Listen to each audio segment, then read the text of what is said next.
Hello প্রিয় student, তোমরা সকলে কেমন আছো? আশা করছি তোমরা সকলেই ভালো আছো এবং সুস্থ আছো। আরও একটা নতুন ভিডিওতে তোমাদের সকলকে জানাই অনেক অনেক স্বাগত। আজ আমি তোমাদের দশম শ্রেণীর পাঠ্য আফ্রিকা কবিতাটি প্রতিটি লাইন ধরে ব্যাখ্যা করব। কবি রবীন্দ্রনাথ ঠাকুরের লেখা এই আফ্রিকা কবিতাটি তোমাদের কাছে একটু কঠিন মনে হতে পারে, বা অনেকেই ভাবছো যে এত বড় একটা কবিতা, তাও তো কিছু মানে বুঝতে পারছি না। কিন্তু তোমরা যদি লাস্ট পর্যন্ত ভিডিওটা দেখতে থাকো, অবশ্যই তোমরা এটা বলবে যে না, কবিতাটি সেরকম কঠিন নয়। আমি আজকে যতটা সম্ভব, আমার যতটা পারবো, আমি তোমাদেরকে অতি সহজভাবে বুঝিয়ে দেওয়ার চেষ্টা করব। দেখো, কবিতা আমাদের সবসময় কঠিন লাগে, তার পেছনে একটা কারণ রয়েছে, কারণ আমরা সেটা ভালোভাবে বুঝি না। কিন্তু যখন একবার আমরা সেই জিনিসটা বুঝে যাব না, তাহলে আমাদের কাছে কবিতা কোনো দিনই কঠিন লাগবে না। দেখবে গল্পের ক্ষেত্রে কি হয়, আমরা একটা গল্প অনায়াসে বুঝে ফেলতে পারি, এবং সব গল্পের ক্ষেত্রে এটা হয় না। কিছু কিছু গল্পের ভাষা এতটাই জটিল থাকে যে আমরা সেই গল্পের মানে বুঝতে পারি না। কিন্তু বেশিরভাগ গল্পেই দেখবে এটা হয় যে বুঝে যায়। কিন্তু কবিতা কবিতা মানেই কঠিন। তাই তোমরা সবসময় গল্পকেই পছন্দ করো, কবিতাকে নয়। কিন্তু আজকে তোমরা লাস্ট পর্যন্ত ভিডিওটা দেখতে থাকো, দেখবে তোমাদের কাছে কবিতা মনে হবে না সহজ।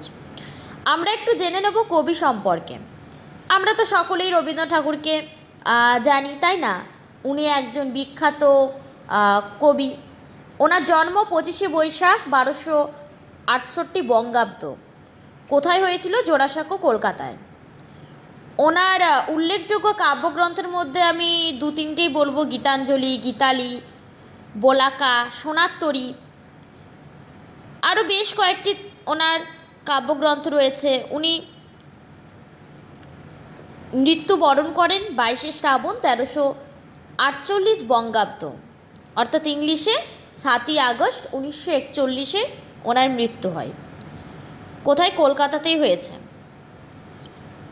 ওনার সম্পর্কে বিস্তারিতভাবে আমি বলবো না, চলো আমরা চলে যাই কবিতার মধ্যে। আমরা প্রথমে জেনে নেব এই কবিতাটি কবি কেন লিখেছিলেন, কি উদ্দেশ্য ছিল এই কবিতা লেখার পেছনে। কিছু তো একটা কারণ থাকবে। গল্পের পেছনে লেখকের নিশ্চয়ই কোনো কারণ থাকে সে গল্পটি লেখার, কবিতার পেছনে সে নিশ্চয়ই। আমরা সবসময় বাংলা সাহিত্যে দেখবে ফুটে ওঠে সাহিত্যিকের লেখনীর মাধ্যমে তখনকার দিনের একটা চিত্র, আমরা সবসময় সেটা লক্ষ্য করি। তবে সব লেখনীর মাধ্যমে যে তিনি ফুটিয়ে তুলতে চাইছেন সেটাও নয়, অনেক সময় নিজের ইচ্ছেতে, নিজের ভালো লাগাতেও তিনি লেখেন। তো বেশিরভাগ ক্ষেত্রেই আমরা সাহিত্যে এটা লক্ষ্য করি। চলো আজ আমরা জেনে নিই এই আফ্রিকা কবিতাটি লেখার পেছনে কবির আসল উদ্দেশ্য কী ছিল। এখানে এই কবিতাটিতে মূলত সাম্রাজ্যবাদী শক্তির অত্যাচারের বিরুদ্ধে প্রতিবাদ জানাতে এবং নিপীড়িত, অত্যাচারিত আফ্রিকা মহাদেশের প্রতি সমবেদনা প্রকাশ করতে কিন্তু লিখেছিলেন কবি এই কবিতাটি। এই কবিতাটি লেখার পেছনে প্রধান কারণ রয়েছে সাম্রাজ্যবাদের প্রতিবাদ রয়েছে, অত্যাচারীদের মুখোশ খুলে দেওয়া রয়েছে, ক্ষমা প্রার্থনা ও শান্তি রয়েছে, মানবিক বোধের কিন্তু জাগরণ ঘটিয়েছেন কবি। রবীন্দ্রনাথ চেয়েছিলেন সাধারণ মানুষের মনে আফ্রিকা সম্পর্কে সচেতনতা এবং মানবিকতা জাগ্রত করতে। কিন্তু এই কবিতাটি তার পত্রপুট কাব্যগ্রন্থের অন্তর্গত, যা 1937 সালে প্রকাশিত হয়েছিল। তোমরা শুধু কাব্যগ্রন্থের নাম মনে রাখবে, কত সালে প্রকাশ হয়েছিল সেটা মনে রাখবে, এমসিকিউ প্রশ্নের ক্ষেত্রে দিয়ে থাকে। চলো এরপরে আমরা কবিতার লাইনগুলি পড়ি। প্রথম লাইন: উদ্ভ্রান্ত সেই আদিম যুগে স্রষ্টা যখন নিজের প্রতি অসন্তোষ। অর্থাৎ উদ্ভ্রান্ত সে আদিম যুগে, অর্থাৎ খুব প্রাচীনকালে, যখন পৃথিবী ছিল কেমন অশান্ত ও অগোছালো। যেমন একদম শুরুতে যদি আমরা চলে যাই, তখন কিন্তু পৃথিবীতে নিয়মকানুন ছিল না, সব কিছু কী ছিল? বিশৃঙ্খল। স্রষ্টা যখন নিজের প্রতি অসন্তোষ, অর্থাৎ স্রষ্টা অর্থাৎ কে? ঈশ্বর। ঈশ্বর তখন নিজের তৈরি জগৎ নিয়ে সন্তুষ্ট ছিলেন না। অর্থাৎ তুমি কোনো ধরো ছবি এঁকেছ, সেটা যদি ভালো না লাগে তখন তুমি সেটাকে কি করবে, বদলাবে বা বদলাতে চাইবে, তাই না?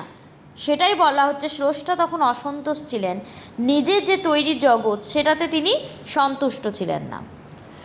নতুন সৃষ্টিকে বারবার করেছিলেন বিধ্বস্ত, অর্থাৎ তিনি বারবার নতুন জিনিস তৈরি করছিলেন আর ভেঙে ফেলছিলেন।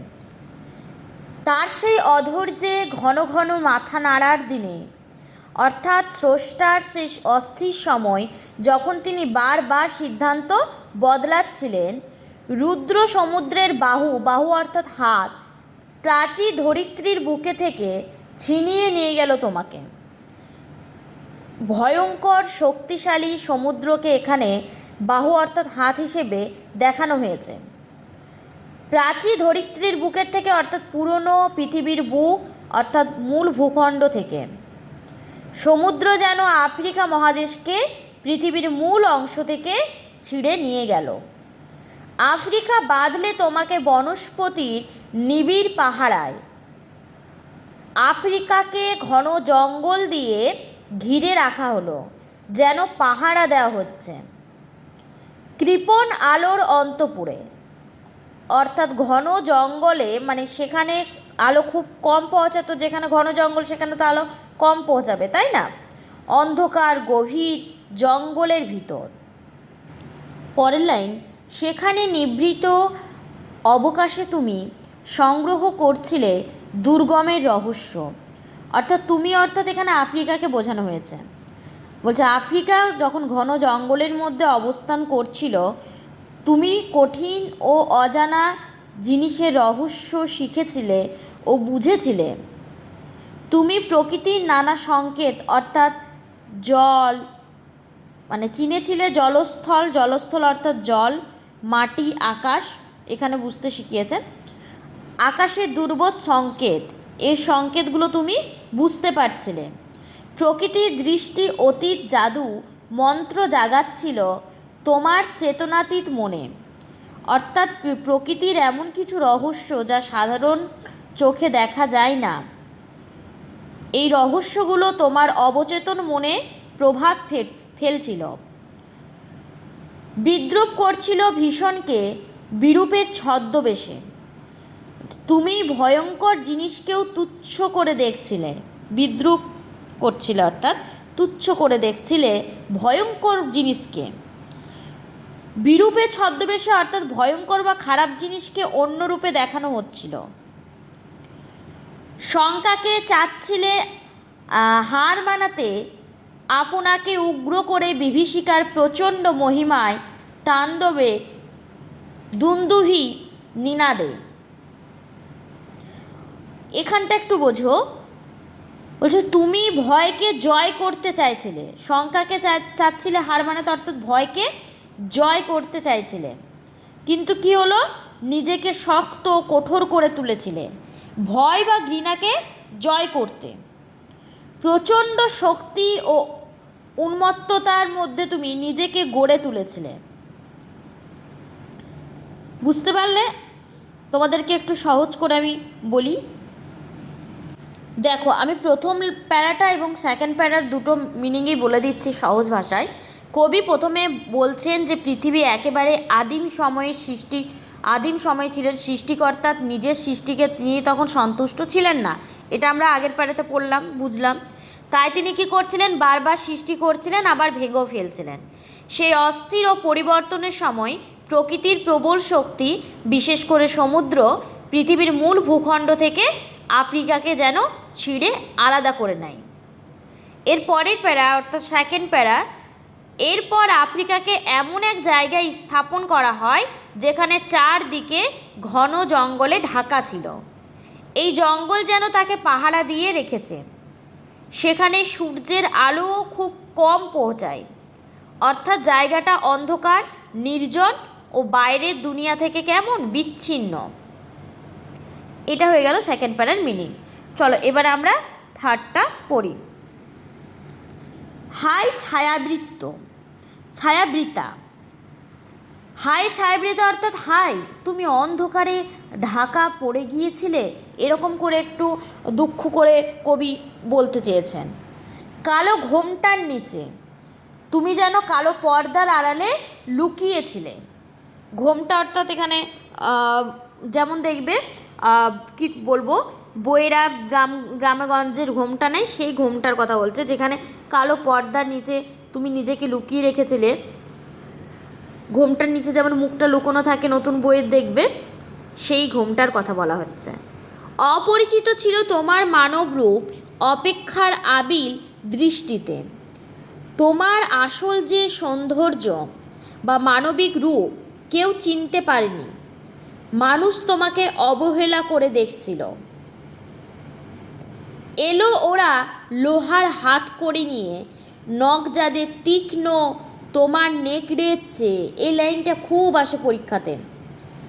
অর্থাৎ বিদেশিরা এলো শৃঙ্খল অর্থাৎ দাসত্ব নিয়ে। তাদের নিষ্ঠুরতা, নখ যাদের তীক্ষ্ণ অর্থাৎ তাদের যে নিষ্ঠুরতা, সেটা বোঝাতে কবি এই লাইনটা ব্যবহার করেছেন। বন্য প্রাণীর থেকেও বেশি, নেকড়ের চেয়েও, অর্থাৎ বন্য প্রাণী, যে বনের যে প্রাণীগুলো রয়েছে তাদের থেকেও বেশি ভয়ঙ্কর তাদের নিষ্ঠুরতা। এলো মানুষ ধরার দল, অর্থাৎ দাস ব্যবসায়ীরা এলো মানুষ ধরতে। গর্বে যারা অন্ধ তোমার সূর্যহারা অরণ্যের চেয়ে, তারা অহংকারে অন্ধ ছিল। কারা? ওই যারা এসেছে, তোমার অন্ধকার জঙ্গলের থেকেও বেশি। সভ্যের বর্বর লোভ নগ্ন করল আপন নির্লজ্জ অমানুষতা। যারা নিজেদের সভ্য বলে আর কি, তাদেরই ছিল ভয়ঙ্কর লোভ, সভ্যের বর্বর লোভ। এই লাইনটার মিনিং নগ্ন করলো আপন নির্লজ্জ অমানুষতা, অর্থাৎ তাদের যে নিষ্ঠুরতা সেটা এখানে কিন্তু ফুটে উঠেছে, প্রকাশ পেয়েছে। তোমার ভাষাহীন ক্রন্দনে বাষ্পাকুল অরণ্য পথে পঙ্কিল হলো ধূলি তোমার রক্তে অশ্রুতে মিশে। অর্থাৎ এখানে বোঝাচ্ছেন কবি, তোমার যে নীরব কান্নায় জঙ্গল ভরে উঠল, তোমার রক্ত ও কান্নায় মাটি নোংরা হয়ে গেল। দস্যু পায়ের কাটা মারা জুতোর তলায় বিভৎস কাদার পিণ্ড। ডাকাতদের পায়ের নিচে তোমাকে পিষ্ট করা হলো। সব কিছু ঘৃণ্য ও নোংরা হয়ে গেল। বিভৎস কাদার পিণ্ড অর্থাৎ সব কিছু ঘৃণ্য নোংরা হয়ে গেল। এত সুন্দর একটা পরিবেশ ছিল, সেই পরিবেশটা কি হচ্ছে, ধ্বংস হয়ে যাচ্ছে। চিরচিহ্ন দিয়ে গেল তোমার অপমানিত ইতিহাসে। এই অত্যাচার তোমার ইতিহাসে চিরদিনের দাগ রেখে গেল। বুঝতে পারলে? চলো এই লাইনটার একটু আমি সহজ ভাষায় ব্যাখ্যা করে দিই। কবি এখানে আফ্রিকাকে একজন মানুষের মতো কল্পনা করেছেন। তিনি বলেছেন আফ্রিকা যেন অন্ধকারে ঢাকা কালো ঘোমটার আড়ালে লুকিয়ে থাকা এক সত্তা। এই কালো ঘোমটা মানে হচ্ছে তার চারপাশের অজানা অন্ধকার পরিবেশ, তার আর বাইরের বিশ্বের কাছে তার অপরিচিত থাকা। এই কারণে পৃথিবীর অন্য মানুষেরা আফ্রিকার আসল যে রূপ, তার যে সৌন্দর্য, তার যে মানবিক দিক কিছুই ঠিকভাবে চিনতে পারেনি। তারা তাকে গুরুত্ব দেয়নি, বরং অবহেলা করেছে এবং নিচু চোখে দেখেছে। অর্থাৎ আফ্রিকা এতদিন অন্ধকার ও বিচ্ছিন্ন অবস্থায় ছিল, তাই পৃথিবীর মানুষ তাকে চিনতে পারেনি, তাকে অবহেলা করেছে। চলো আমরা নেক্সট প্যারা দেখি। সমুদ্র পাড়ে সেই মুহূর্তে তাদের পাড়ায় পাড়ায় মন্দিরে বাজছিল পূজার ঘণ্টা, সকালে সন্ধ্যায় দয়াময় দেবতার নামে। সমুদ্রের পাড়ে তাদের দেশে অর্থাৎ ইউরোপে, সেখানে তারা ধর্ম পালন করছিল, তারা দয়ালু ঈশ্বরের নাম নিচ্ছিল। শিশুরা খেলছিল মায়ের কোলে, মানে ওদের দেশে শান্তি ও সুখ ছিল। এখানে এর অর্থ হচ্ছে যে একদিকে শান্তি, অন্যদিকে অত্যাচার। এই যে বৈপরীত্যটাই এখানে এক কবি দেখাতে চেয়েছেন।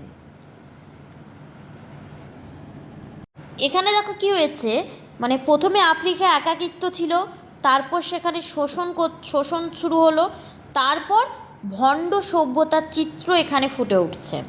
পরের প্যারা না, এর সাথে 2 লাইন রয়েছে দেখো। কবির সঙ্গীতে বেজে উঠেছিল সুন্দরের আরাধনা। অর্থাৎ কবির গান ও কবিতার সবসময় সৌন্দর্যের প্রশংসা শোনা যেত। তিনি সুন্দর, ভালো ও মানবিক জিনিসকে গুরুত্ব দিতেন। একজন কবি প্রকৃতি বা মানুষের ভালোর দিক নিয়েই লেখেন। আজ যখন পশ্চিম দিগন্তে প্রদোষকালে ঝঞ্ঝা বাতাসে রুদ্র শ্বাস, যখন গুপ্ত গহ্বর থেকে পশুরা বেরিয়ে এলো, অশুভ ধ্বনিতে ঘোষণা করল দিনের অন্তিমকাল। অন্তিমকাল অর্থাৎ শেষকাল। এখানে কি বলতে চেয়েছেন একটু মন দিয়ে বোঝো। যখন পশ্চিম আকাশে সন্ধ্যার সময় ঝড়ো হাওয়ার পরিবেশ ভারী উত্তেজিত হয়ে উঠেছে, যখন অন্ধকার নামছে, তখন হিংস্রতা যেন জেগে উঠেছে, যেন পশুরা বেরিয়ে এসে ভয়ঙ্কর পরিবেশ সৃষ্টি করছে। এসো যুগান্তর কবি, আসন্ন সন্ধ্যার শেষ রশ্মিপাতে দাঁড়াও ওই মানহারা মানবীর দ্বারে। বলছে কবি আহ্বান জানাচ্ছেন, হে মহান কবি, তুমি এসো। এই কঠিন সময়ে যখন দিন শেষ হয়ে আসছে, দাঁড়াও এই মানহারা মানবীর দ্বারে। অর্থাৎ যে আফ্রিকা অপমানিত হয়েছে তার সামনে দাঁড়িয়ে তাকে ক্ষমা চাইতে বলেছেন। বলো ক্ষমা হিংস্র প্রলাপের মধ্যে, সেই হোক তোমার সভ্যতার শেষ পুণ্যবাণী। অর্থাৎ এই হিংসা অত্যাচারের মাঝেও ক্ষমা চাওয়াই হোক সভ্য মানুষের শেষ ভালো কাজ। ভুলের শেষে অন্তত ক্ষমা চাওয়া, এটাই মানুষের সবসময় বড় মানবিকতা, তাই না? এই অংশে কবি বলেছেন যে পশ্চিমে তথাকথিত সভ্য মানুষেরা আফ্রিকার ওপর অনেক অত্যাচার করেছে। এখন সময় এসেছে যে তারা নিজেদের ভুল স্বীকার করে আফ্রিকার কাছে ক্ষমা চাওয়ার। এই ক্ষমা চাওয়াই হবে তাদের সভ্যতার শেষ ভালো কাজ। এই ছিল তোমাদের কবিতার লাইনের অর্থ। আশা করছি তোমরা খুব ভালোভাবে বুঝে গেছো। এখানে আসলে কবিতাটি 1935 সালে কবি লিখেছেন, যেটা আমি আগেই বলে দিয়েছি। এখানে বর্তমান ইথিওপিয়া রয়েছে, সেই আক্রমণের প্রতিবাদে এই ইউরোপীয় সাম্রাজ্যবাদীদের নির্মম শোষণের বিরুদ্ধে লেখা হয়েছে কবিতাটি। এর মূল উদ্দেশ্য হলো যে আফ্রিকাবাসীর ওপর চলা অত্যাচারের তীব্র নিন্দা করা এবং শোষিত মানুষের প্রতি সমবেদনা জানিয়ে নতুন মানবিক যুগের ডাক দেওয়া। এটাই হচ্ছে এই কবিতার মূল উদ্দেশ্য। কবি মানবিকতা বোধ থেকে শোষকের নৃশংসতাকে ধিক্কার জানিয়েছেন এবং আফ্রিকা তথা শোষিত জাতির বিজয়ের গান গেয়েছেন। এই হলো কবিতার অর্থ, কবিতার লেখার উদ্দেশ্য, কবিতাটির কি মিনিং রয়েছে। আশা করছি তোমাদের কবিতাটি সহজ লাগছে এবার থেকে। আর যদি এখনও বুঝতে পারোনি, অবশ্যই কমেন্ট করে জানাতে পারো। আমি নেক্সট ভিডিওতে তোমাদেরকে আরও চেষ্টা করব সহজ করে বুঝিয়ে দেওয়ার। আমার আজকের ভিডিওটি এই পর্যন্তই থাকলো। তোমরা ভালো থাকবে, সুস্থ থাকবে। আমি তোমাদের জন্য অতি শীঘ্রই নেক্সট ভিডিও নিয়ে আসবো। তোমরা আমাকে অবশ্যই কমেন্ট করে জানাবে তোমাদের এরপরে কোন ভিডিওটা চাই, কোন কবিতাটি তোমাদের কাছে কঠিন লাগছে, অবশ্যই আমাকে জানাবে। আজকের ভিডিওটি তাহলে আমার এই পর্যন্তই থাক।